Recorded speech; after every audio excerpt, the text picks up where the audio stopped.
नमस्कार, मैं हूं पिनाज त्यागी। आप देख रहे हैं तहकीकात। दिल्ली में वक्फ बोर्ड की 123 संपत्तियों पर विवाद है।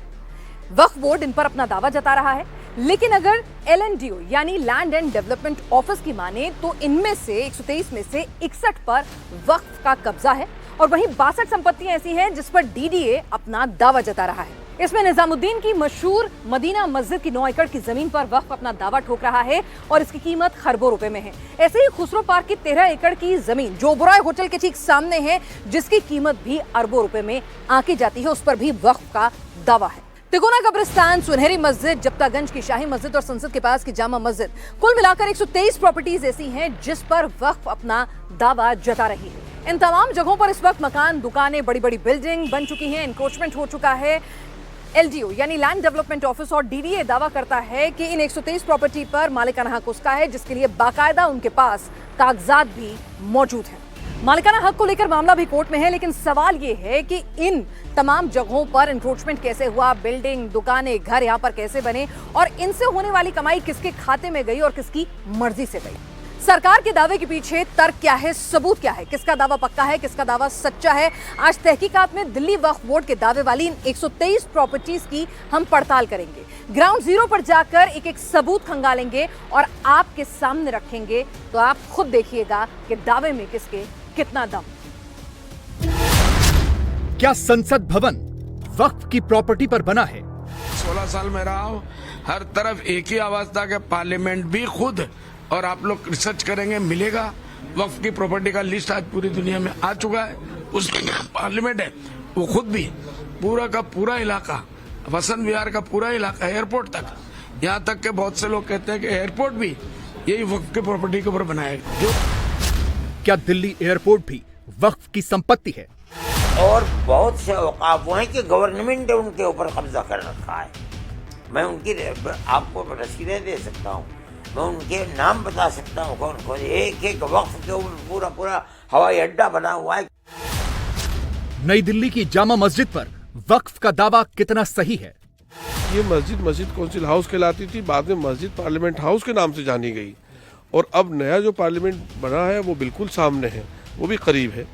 तो इस मस्जिद को जो है वो पहले ही से इसका स्टेटस है, जो वक्फ वाइज यूज़र है कि ये इस्तेमाल में ही वक्फ के लिए हो रही है और इबादत के लिए हो रही है।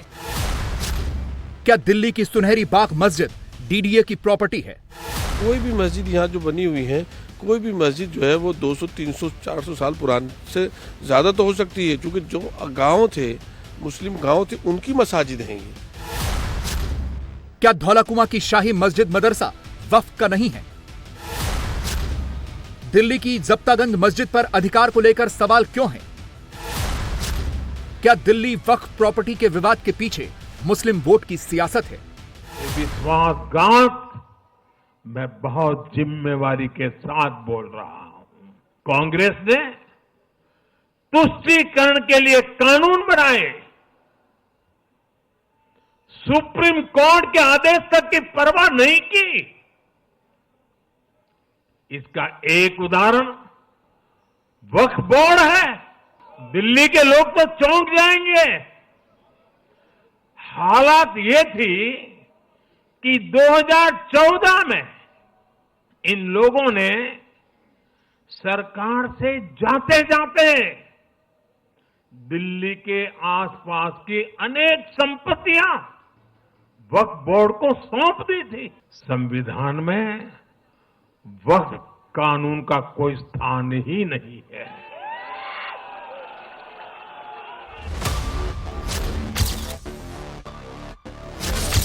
एक दो नहीं, 10-20 भी नहीं, दिल्ली में वक्फ की 123 प्रॉपर्टी पर विवाद है। दिल्ली में वक्फ की 123 मस्जिद, मदरसों, मजार, दरगाह और दूसरी प्रॉपर्टी के अधिकार पर बड़ा सवाल है।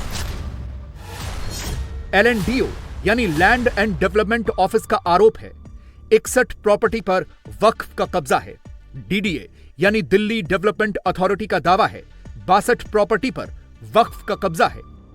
अब सवाल है कि दिल्ली वक्फ बोर्ड के दावे वाली 123 प्रॉपर्टी विवादों में क्यों है? दरअसल विवाद की नींव उसी दिन पड़ गई जब 2014 लोकसभा चुनाव के लिए आचार संहिता लागू होने से ठीक एक दिन पहले कांग्रेस पार्टी की अगुवाई वाली तत्कालीन UPA सरकार ने 123 प्रॉपर्टी को लेकर एक बड़ा फैसला लिया। अपने फैसले में मनमोहन सरकार ने 5 मार्च 2014 को 123 प्रॉपर्टीज को दिल्ली वक्फ बोर्ड के हवाले करने के प्रस्ताव पर मुहर लगा दी। ऐन चुनाव से पहले इस फैसले को यूपीए सरकार की मुस्लिम तुष्टीकरण की एक और कोशिश के तौर पर देखा गया।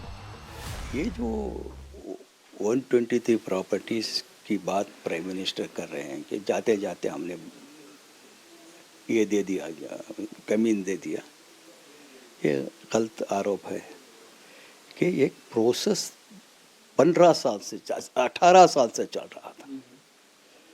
तो मुसलमानों ने हमारी जो मस्जिदें हैं, कब्रिस्तान हैं, ये सब मुसलमानों के लिए हैं।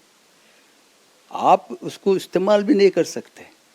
हमारे आस्था का सवाल है।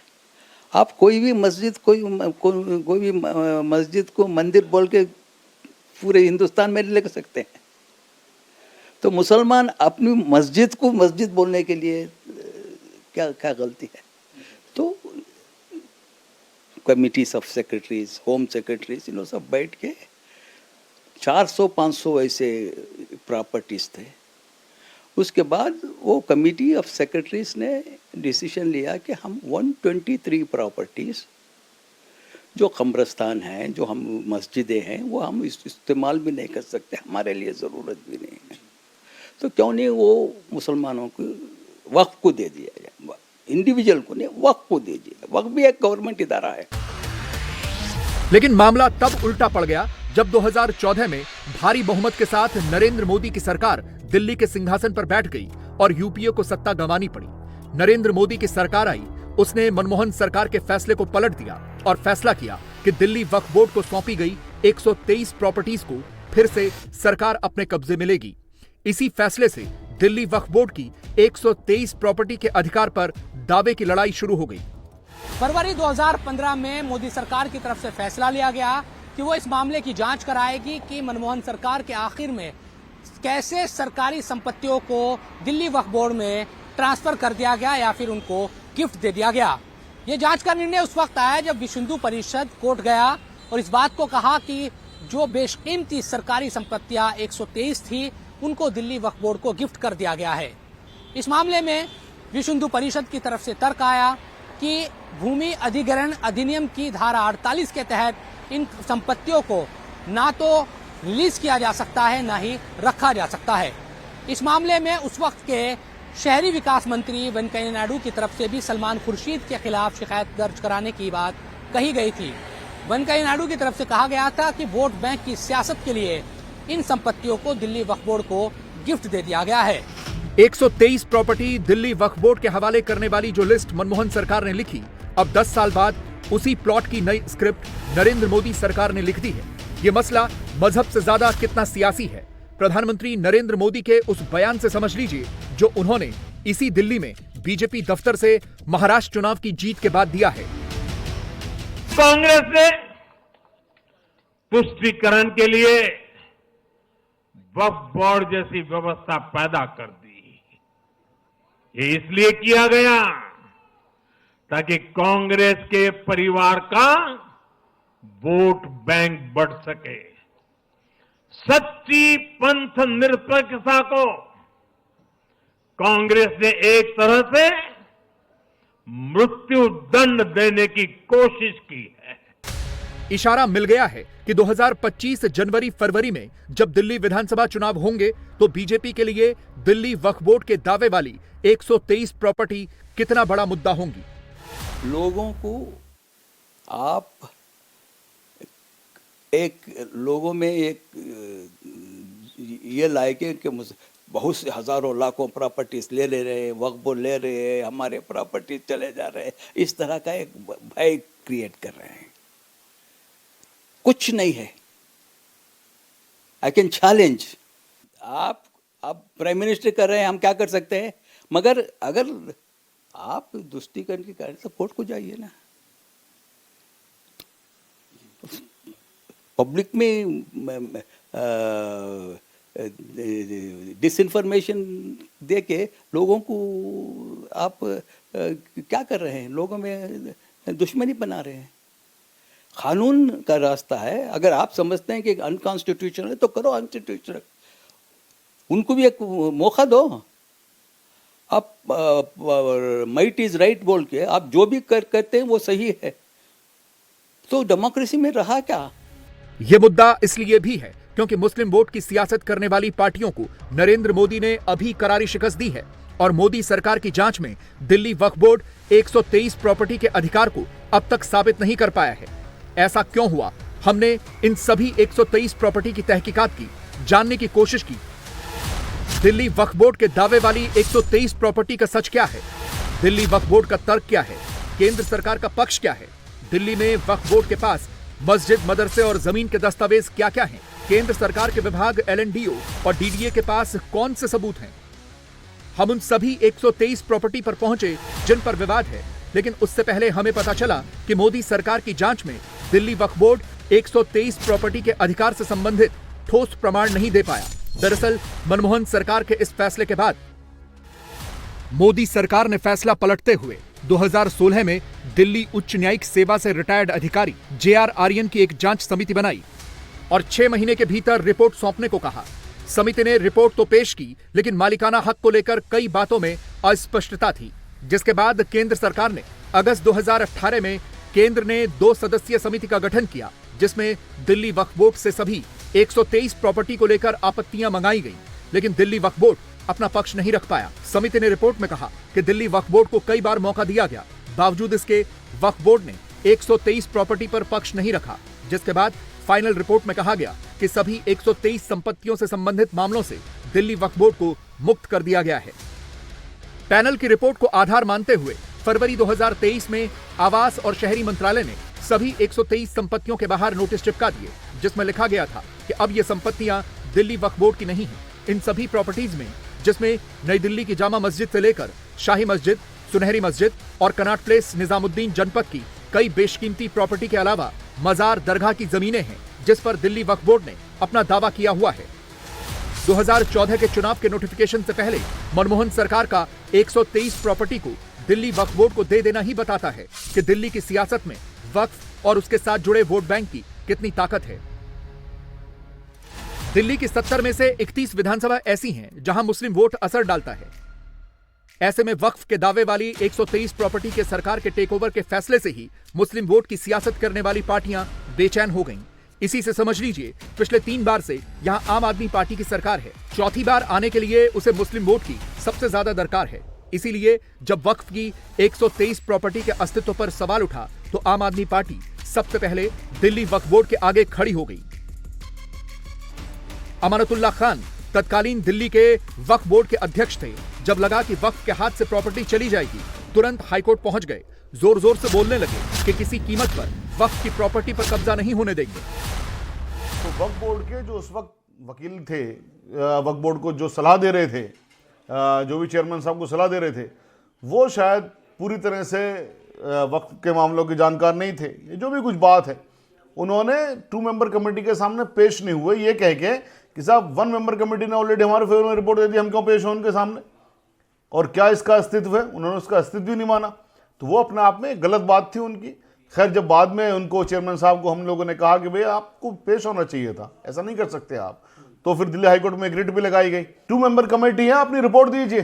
आप कौन होते हैं बात कहने वाले के साथ हक खत्म हो जाता है।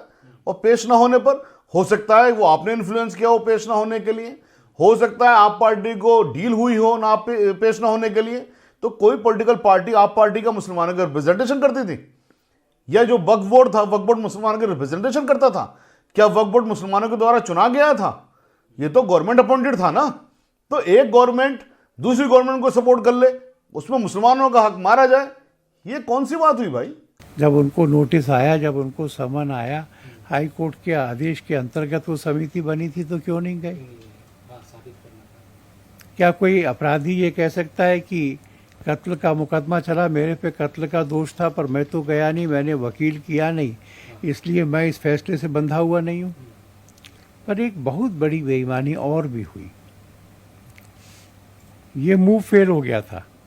2014 का चुनाव था, कांग्रेस के विरोध में वातावरण था, मोदी जी की लहर थी, कांग्रेस में नर्वसनेस थी कि अब मुसलमानों के वोट का क्या होगा।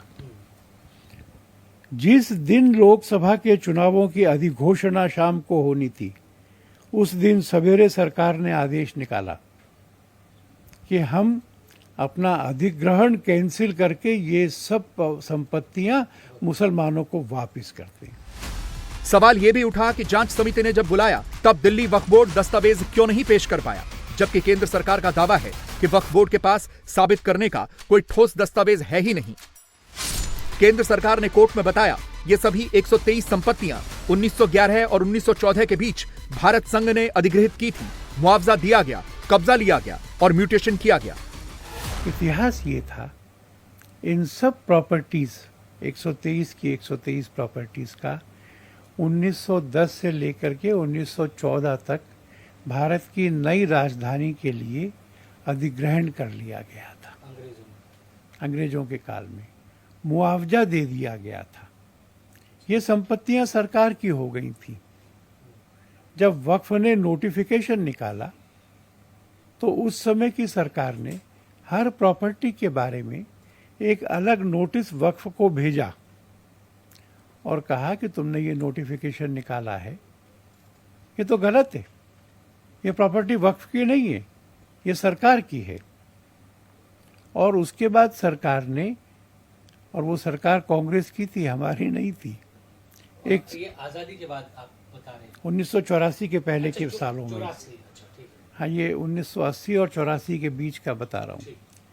123 की 123 संपत्तियों के बारे में 123 मुकदमे कोर्ट में दायर किए, जिसमें वक्फ की इस घोषणा को चुनौती दी।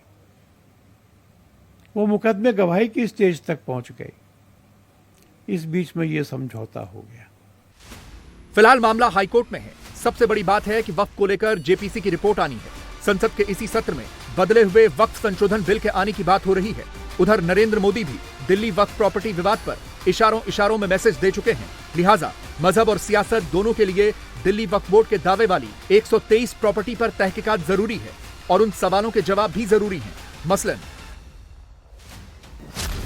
दिल्ली के 123 मस्जिद मदरसों पर किसका दावा सच्चा, वक्फ का या केंद्र सरकार का?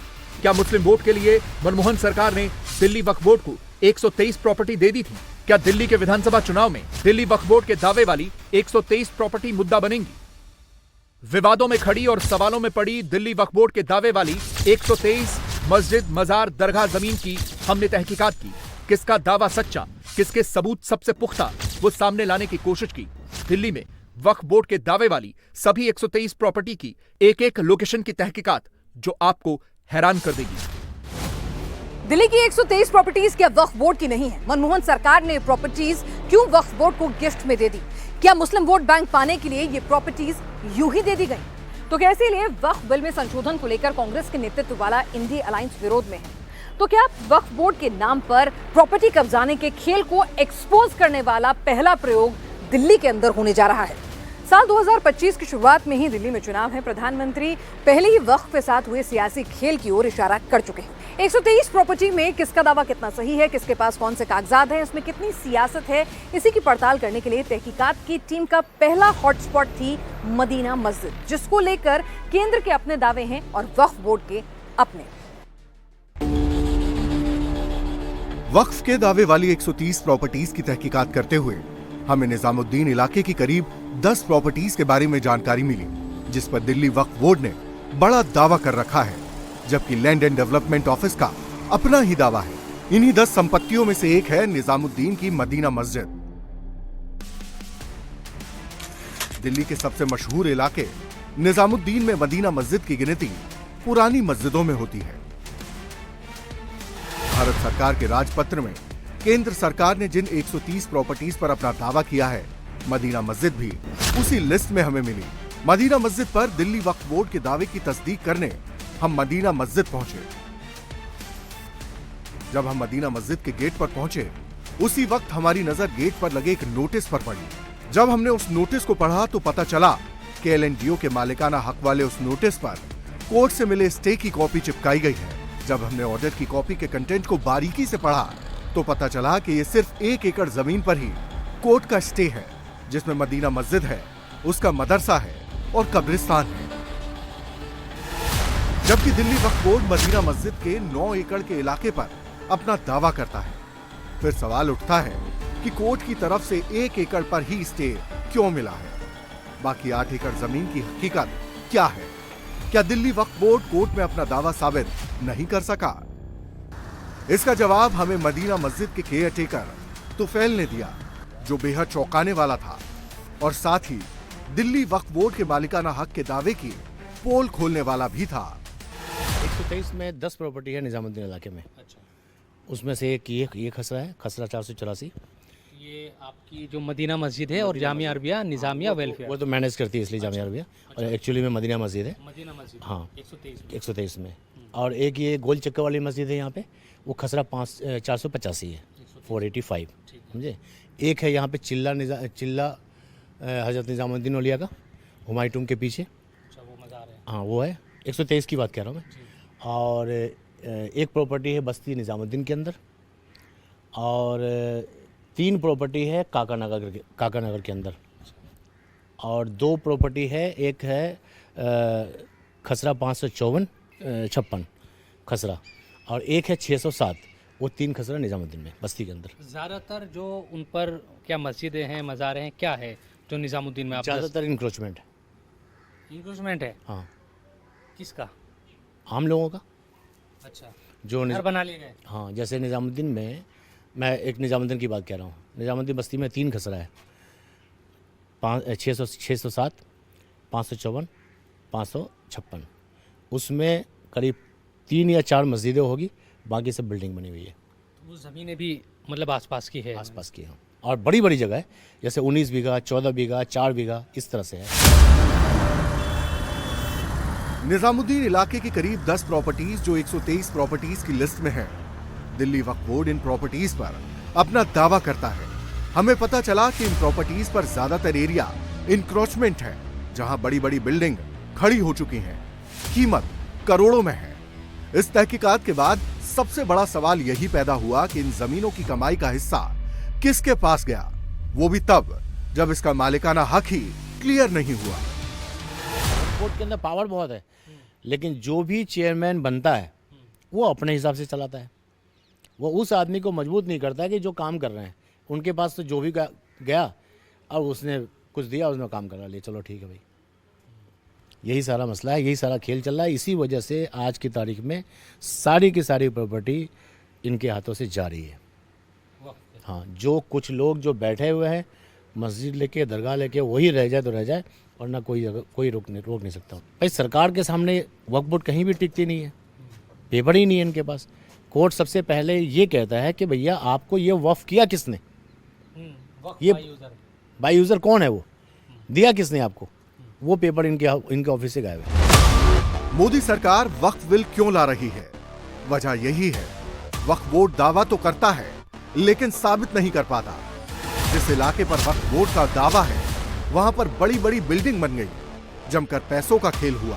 अगर मान भी लें कि ये वक्फ की जमीन है, तो ये प्रॉपर्टी गरीब मुसलमानों के हित के लिए वक्फ को मिली, फिर भी इस प्रॉपर्टी पर करोड़ों की कमाई का सौदा कैसे हो गया? किसने एनक्रोचमेंट किया?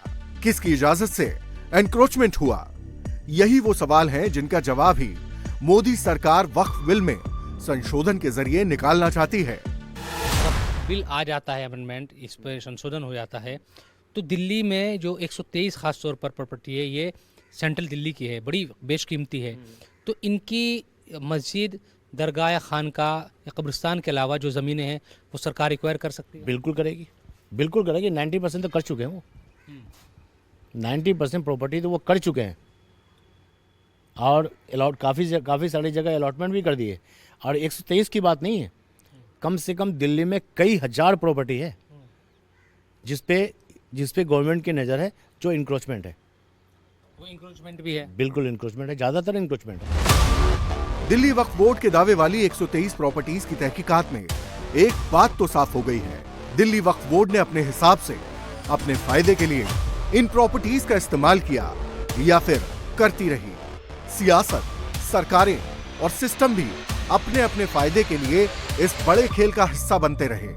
लेकिन 2014 में मोदी सरकार के आने के बाद जब जांच शुरू हुई तो सच्चाई सामने आ रही है। दिल्ली में वक्फ की एक प्रॉपर्टी की जांच हो रही है। मदीना मस्जिद की 9 एकड़ जमीन पर वक्फ दावा करती है, लेकिन जब 8 एकड़ जमीन का दस्तावेज नहीं दे पाती तो मंशा पर सवाल उठता है। मोदी सरकार वक्फ बिल क्यों लेकर आ रही है? ऐसे में समझना कोई रॉकेट साइंस नहीं है। मदीना मस्जिद के सैंपल से ही बहुत सी बातें क्लियर हो गई हैं। हैरानी तब होती है जब वक्फ बिल में सुधार करने के लिए बनी जेपीसी में हर रोज बिल का विरोध करने वाले सवाल करते हैं, बवाल करते हैं।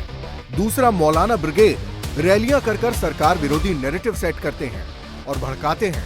वक्फ बिल आएगा, प्रॉपर्टी की जांच होगी, मस्जिद, दरगाह, कब्रिस्तान सब छीन लिए जाएंगे। लेकिन क्या वाकई में मदीना मस्जिद में मदरसा, कब्रिस्तान को लेकर ऐसा ही हुआ? जवाब सुनिएगा, यकीन मानिए, वक्फ बिल का विरोध करने वालों का चेहरा एक्सपोज हो जाएगा। 1996 से मसला है, उस टाइम पे सब ग्रेव यार्ड था, कब्रिस्तान था वो, और बाद में उसमें इंक्रोचमेंट होता चला गया। सरकार ने भी कुछ नहीं किया, वक्फ बोर्ड ने भी कुछ नहीं किया। आज की तारीख में 5-5, 6-6 मंजिल बिल्डिंग बन गई। तो सरकार का स्टैंड जो है वो क्लियर कर रहा है कि हम रिलीजियस स्ट्रक्चर को नहीं छुएंगे। हम जो इंक्रोचमेंट है उसको हम निकालेंगे। यानी कि मस्जिद होगी, ईदगाह होगी, दरगाह होगी, हाँ, इनको सरकार नहीं करेंगे। उन्होंने एफिडेविट दिया हुआ है, हमारे केस में दिया हुआ है एफिडेविट कि हम उसको कुछ नहीं करेंगे। और 2-man कमेटी, 1-man कमेटी जो बनी थी उसने भी इसी चीज़ को कहा है कि भैया आप रिलीजियस स्ट्रक्चर को तो कोई कुछ कर ही नहीं सकता। हाँ, ये बात अलग है, किसी का मैनेजमेंट का झगड़ा है वो बात अलग है, लेकिन है तो जो नेचर वाइज मुस्लिम के लिए। हमारी तहकीकात में मस्जिद पर सरकार कब्जा कर लेगी, ये वाला नैरेटिव तो बेनकाब हो गया। साथ ही जिस मदीना मस्जिद की 8 एकड़ जमीन पर दिल्ली वक्फ बोर्ड ने दावा कर रखा है, उसे भी असली मालिकाना हक का पता चल गया। मदीना मस्जिद के आसपास की तकरीबन 9 एकड़ जमीन पर दिल्ली वक्फ बोर्ड ने अपना दावा किया है, जिसका मुकदमा LNDO के साथ सालों तक चलता रहा। लेकिन हुआ क्या? सच तो यह है कि कोर्ट में दिल्ली वक्फ बोर्ड ये साबित नहीं कर पाया कि 8 एकड़ जमीन उसकी है। कोर्ट ने इस जमीन को LNDO को दे दिया। LNDO ने इस जमीन पर बनी झुग्गी झोपड़ियों को हटा दिया। यहां अब ये जमीन CISF को अलॉट कर दी गई है। तकरीबन 1 एकड़ जमीन है। हाँ। लेकिन हम पिछली बार जब आए थे तो आसपास ये पूरी बस्ती थी और ये कहा जाता था कि भाई ये वक्फ बोर्ड की जमीन है। तकरीबन 8 एकड़ और थी, वो कहाँ चली गई? देखिए, इसमें जितने भी मुकदमे पड़े हैं उसमें वक्फ बोर्ड पार्टी था, और वक्फ बोर्ड इसमें साबित करने को फेल हो गया कि जगह वक्फ की है।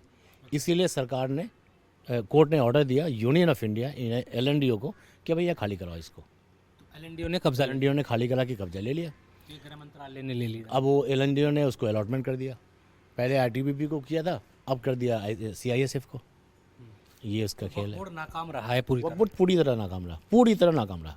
दिल्ली में 123 प्रॉपर्टीज में निजामुद्दीन में मौजूद ये मदीना मस्जिद भी शामिल है। यहाँ पर एक मदरसा भी चलता है, कब्रिस्तान भी है, लेकिन इसके पास का जो इलाका आप देखेंगे, यहाँ बुलडोज़र चलाया गया था पिछले साल, और इस जगह पर अब LNDO का पूरी तरह से कब्जा है, यानी कि LNDO के कब्जे में है, और LNDO ने इसको गृह मंत्रालय यानी कि CISF को दे दिया है। CISF के हवाले इसको कर दिया गया है, क्योंकि कोर्ट में पूरा मामला चला था और दिल्ली वक्फ बोर्ड ये साबित करने में नाकाम रहा कि ये पूरी जो ज़मीन है उसकी है, जिसके बाद कोर्ट ने ये आदेश दिया कि LNDO को इसका पूरा कब्जा दे दिया जाए। और तकरीबन 8 एकड़ ज़मीन ये पूरी है जहां पर डेमोलेशन हुआ था पिछले साल, उसके जो अभी भी आप यहां पर देखेंगे कि अंश है, तमाम जो एक तरीके से कहे कि पत्थर और दूसरी जो चीज़ें मलबा है वो अभी भी पड़ा हुआ है।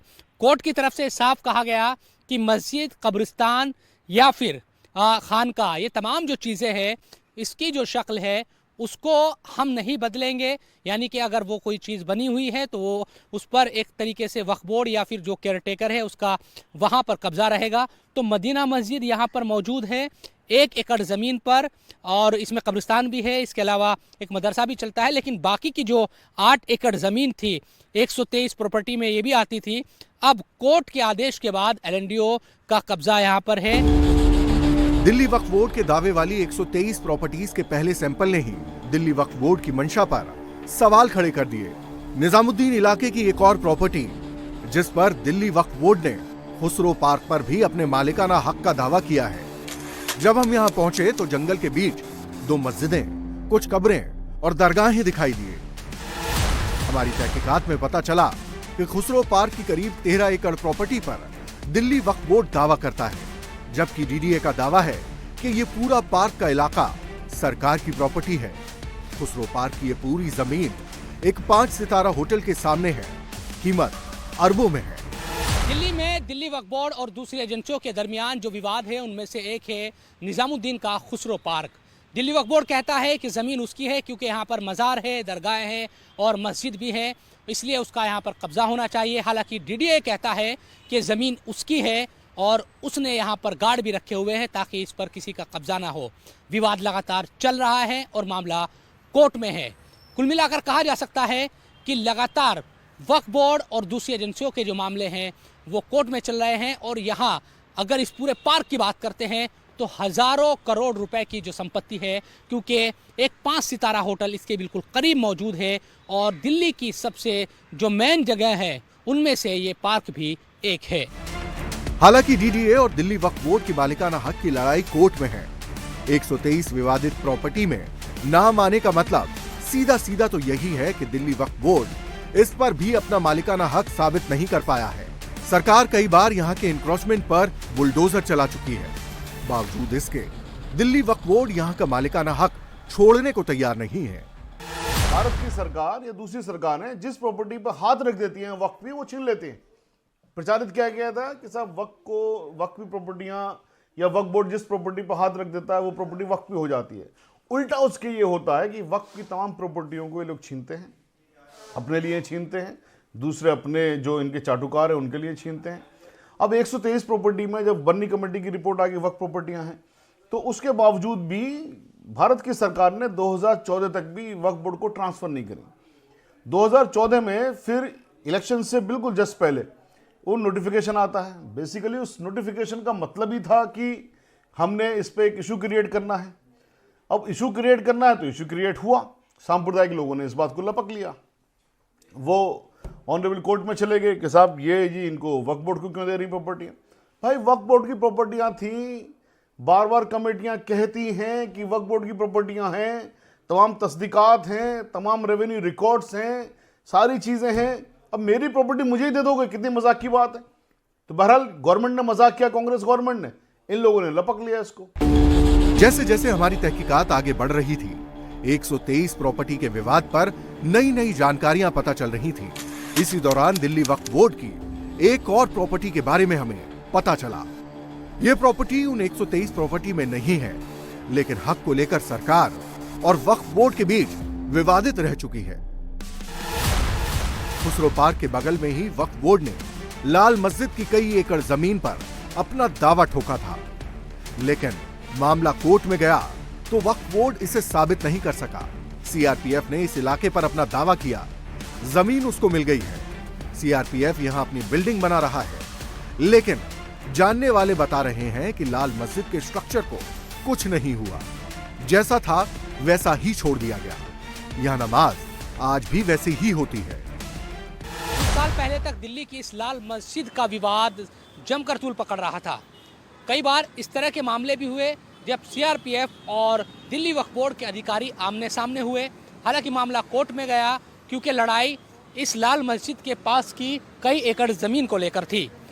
बाद में कोर्ट की तरफ से आदेश आ गया और इस पूरी ज़मीन पर सीआरपीएफ के हवाले ज़मीन को कर दिया गया। अब यहाँ पर एक बड़ी बिल्डिंग बन रही है सीआरपीएफ की। और मस्जिद की अगर बात करते हैं तो मस्जिद यहाँ पर मौजूद है। लाल मस्जिद को लाल मस्जिद की जो जगह थी वो दी गई, बाकी जो जगह थी वो सीआरपीएफ के हवाले कोर्ट की तरफ से कर दी गई। इस सैंपल से भी वक्फ बिल आएगा तो मस्जिद दरगाह का नामो निशान मिट जाएगा। ये नैरेटिव बेनकाब हो गया। तहकीकात में वो नैरेटिव बेनकाब हो गया जिसमें ये फैलाया जा रहा था कि वक्फ संशोधन बिल आएगा तो कब्रिस्तान, मस्जिद, दरगाह सब कुछ चला जाएगा। मदीना मस्जिद, लाल मस्जिद में सरकार ने सिर्फ उन्हीं इलाकों पर सवाल उठाया है जहां पर कब्जा किया गया था। यहाँ पर मस्जिद भी है, मदरसा भी है और कब्रिस्तान भी है, नमाज भी होती है और तालीम भी मदरसों में चल रही है। सबसे बड़ा स्पॉट थी जामा मस्जिद, दिल्ली की मशहूर जामा मस्जिद नहीं बल्कि संसद के सामने की जामा मस्जिद, जहां पर वक्फ संशोधन बिल पर बनी जेपीसी में मौजूद मुस्लिम सांसद भी नमाज अदा करने के लिए जाते हैं।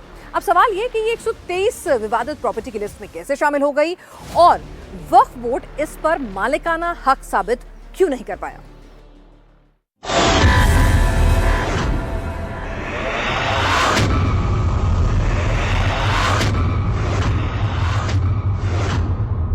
दिल्ली वक्फ बोर्ड के दावे वाली 123 प्रॉपर्टीज के सच की तहकीकात मदीना मस्जिद, खुसरो पार्क, तिकोना कब्रिस्तान तक पहुंच चुकी थी।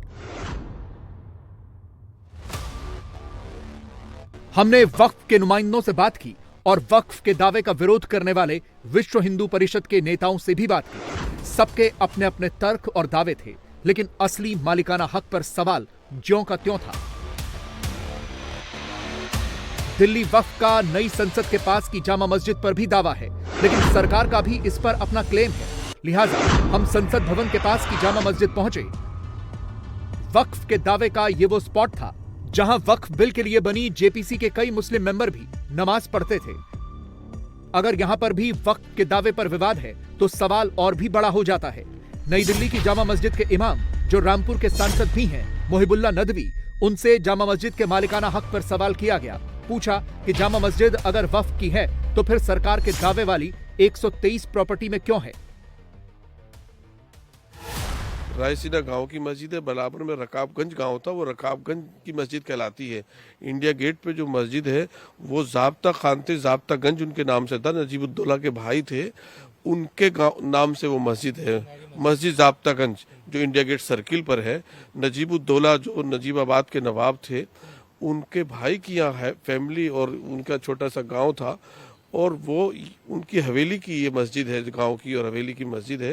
1942 में जो सर्वे हुआ था और जो रिकॉर्ड है उसमें अगर आप देखेंगे उसकी कॉपियाँ भी मौजूद हैं, मस्जिद में मौजूद हैं कि वो जो है इसको मस्जिद, क्योंकि ये पार्लियामेंट की पुराना जो पार्लियामेंट है, पुराना पार्लियामेंट है, ये पार्लियामेंट काउंसिल हाउस कहलाता था। नेहरू जी तक यहाँ इस मस्जिद में आते थे, चूँकि बहुत से फ्रीडम फाइटर जो इस मस्जिद में आते थे नमाज, मौलाना आज़ाद खुद इस मस्जिद में आते थे, नमाज पढ़ते थे, शिक्षा मंत्री थे। मौलाना मुहिबुल्लाह नदवी ने मस्जिद को लेकर अपने दावे को पुख्ता करने के तमाम तर्क दिए, इतिहास का भी जिक्र किया, दस्तावेजों का भी दावा किया, लेकिन सवाल यह है कि जब सब कुछ सही है फिर पार्लियामेंट की जामा मस्जिद के मालिकाना हक पर सवाल क्यों है। यह जानने के लिए एक बार फिर हम विश्व हिंदू परिषद के अध्यक्ष आलोक कुमार से मिले, क्योंकि वक्फ के दावे वाली 123 प्रॉपर्टी पर पार्टी यही लोग गए हैं। उसके सबसे पहले तो जब फखरुद्दीन अली अहमद केंद्रीय मंत्रिमंडल में हाउसिंग मिनिस्टर थे, उस समय उन्होंने वक्फ के लोगों को बुलाकर एक कमेटी बनाई और उस कमेटी से कहा कि ये जो 123 प्रॉपर्टीज़ वक्फ वाले मांग रहे हैं, इनका सर्वे करके बताओ कि इनकी स्थिति क्या है। उस सर्वे के 2 बिंदु आपको बताता हूँ। एक बिंदु के बारे में लिखा कि ये वायरलेस स्टेशन के अंदर है। सर्वे की रिपोर्ट में लिखा कि इसमें हमारा जाना प्रतिबंधित है और रिकमेंडेशन में लिखा कि ये वक्फ की संपत्ति वक्फ के निरंतर यूज में है और वक्फ को दी जाए, जहां वो स्वयं नहीं जा सके। एक 3-4 फुट की टूटी हुई दीवार थी और कुछ नहीं था। नाम रखा मस्जिद वॉल टाइप। सर्वे की रिपोर्ट में लिखा कि रिकमेंडेशन में कि ये फंक्शनिंग वक्फ है, इसको वक्फ को दे दिया जाए। इतिहास ये था, इन सब प्रॉपर्टीज़ 123 की 123 प्रॉपर्टीज़ का 1910 से लेकर के 1914 तक भारत की नई राजधानी के लिए अधिग्रहण कर लिया गया था। संसद की जामा मस्जिद के परिसर में ही राष्ट्रपति फखरुद्दीन अली अहमद की कब्र भी मौजूद है, लेकिन अब उस पर हक किसका है, इस पर भी सवाल बरकरार है। असली मालिकाना हक किसका है, यह कोर्ट के फाइनल फैसले के बाद तय होगा, लेकिन विवाद तब बढ़ जाता है जब वक्फ की प्रॉपर्टी को लेकर सियासत की एंट्री हो जाती है। सियासत किसी एक खेमे की तरफ से नहीं, दोनों तरफ से होती है। Badruddin Ajmal all India United democratic front party के अध्यक्ष हैं। इनकी सियासत मुस्लिमों से शुरू होती है और मुसलमानों पर ही जाकर खत्म होती है। वैसे तो ये असम से आते हैं, लेकिन वक्फ बोर्ड के मालिकाना हक की जब भी बात आती है तो ये भी फ्रंट पर आ जाते हैं। कुछ दिनों पहले इन्होंने भी एक नई कहानी सुनाकर विवाद को और गर्मा दिया था। इनकी माने तो नई संसद, वसंत विहार और एयरपोर्ट सब वक्फ की जमीन पर बना है। हर तरफ एक ही आवाज था कि पार्लियामेंट भी खुद, और आप लोग रिसर्च करेंगे मिलेगा, वक्फ की प्रॉपर्टी का लिस्ट आज पूरी दुनिया में आ चुका है। उसमें पार्लियामेंट है, वो खुद भी पूरा का पूरा इलाका, वसंत विहार का पूरा इलाका, एयरपोर्ट तक, यहाँ तक के बहुत से लोग कहते हैं कि एयरपोर्ट भी यही वक्फ की प्रॉपर्टी के ऊपर बनाया गया।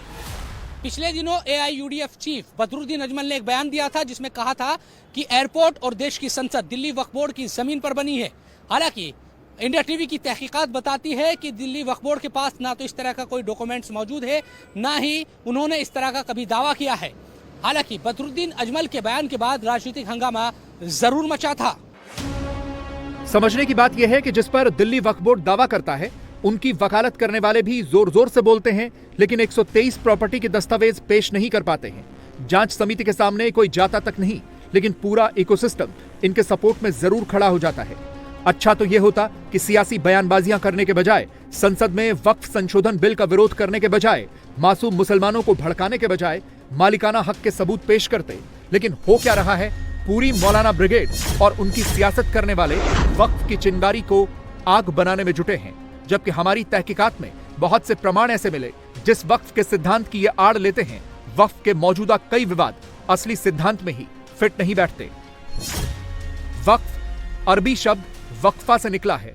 इसका मतलब रोकना या स्थिर करना है। ऐसी संपत्ति या संसाधन जिन्हें धार्मिक या परोपकारी उद्देश्यों के लिए दे दिया जाता है उसे वक्फ कहा जाता है। एक बार वक्फ घोषित किए जाने पर इन संपत्तियों का स्वामित्व उस व्यक्ति के पास नहीं होता, बल्कि अल्लाह के पास चला जाता है। फिर इसका उपयोग समाज के लिए किया जाता है। क्या वक्फ का असल उपयोग इस प्रिंसिपल पर हो रहा है? दिल्ली की मदीना मस्जिद, खुसरो पार्क की तमाम जमीनें जिस पर दिल्ली वक्फ बोर्ड ने अपना दावा कर रखा है, वहां पर तो बड़ी बड़ी बिल्डिंगें बन गई हैं। गरीब मुस्लिम या फिर मुस्लिम समाज के बजाय करोड़ों की कमाई का जरिया बना हुआ है। वक्फ बिल संशोधन करने का मूल उद्देश्य ही यही है कि वक्फ जिसके लिए बना है उसका इस्तेमाल भी उसी के लिए हो, ना कि वक्फ का कानून सियासत के लिए, वोट के लिए या जमीन पर कब्जा करने के लिए हो।